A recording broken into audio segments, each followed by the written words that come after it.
Look, it's in them. They're just like the character of these fellas is the most impressive thing I think about them. You know, there's never a moment too big, or there's never a they never fade away from the challenge. To be honest with you, like it was just a matter of who was going to drive it on Sunday gone, as opposed to was it going to happen. Like, you know, and I just very impressed with like Dan Morrissey and Darragh O'Donovan. Like Darragh, the on about William O'Donoghue who've been underrated, you know, and stuff like that. But Darragh, I think, is one of the most underrated hurlers we've ever produced. Like, it just doesn't seem like he gets the credit he deserves most of the time. Like, he is just he can do it either way. Like, he's tough, he's physical, and he can hurl the lights out as well, you know.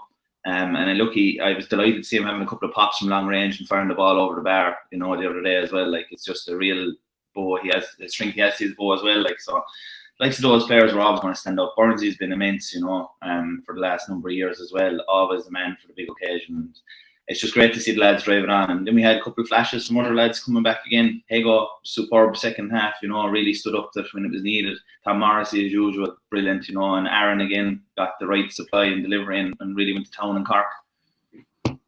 Yeah, and, you know, I just go back to midfielders for a minute, because that's obviously the position you excelled in. And, you know, Darragh would have been young coming into the panel when you were there, and eventually takes over from you, and Will comes in then. But they're a brilliant mix of players, and they definitely do go under the radar.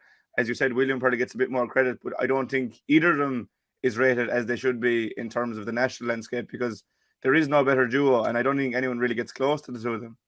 Yeah, no, they don't.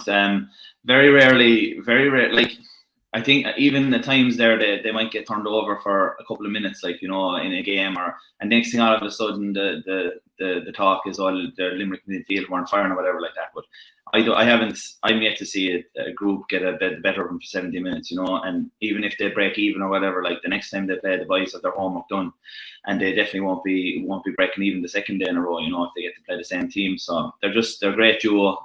William is just what a workhorse in the middle of the field. Like, he's just a pleasure to have in your team. Like, he's a fella you'd love to have in your team. You take him anywhere with you if it was a transfer market, but to come up against him is a nightmare, you know. And just like, he'd be chasing you down there, and you just hear his breath and his footsteps coming first, like, and then you know you're going to get swallowed up by two huge arms. Like, he's a massive man.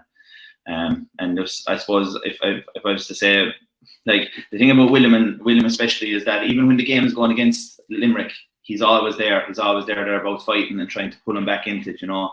And I suppose even when there's a lull or a dull period in the game for Limerick, William is always the fellow who's kind of thereabouts in the rucks and tackles and trying to make something happen or trying to spark it into life, you know.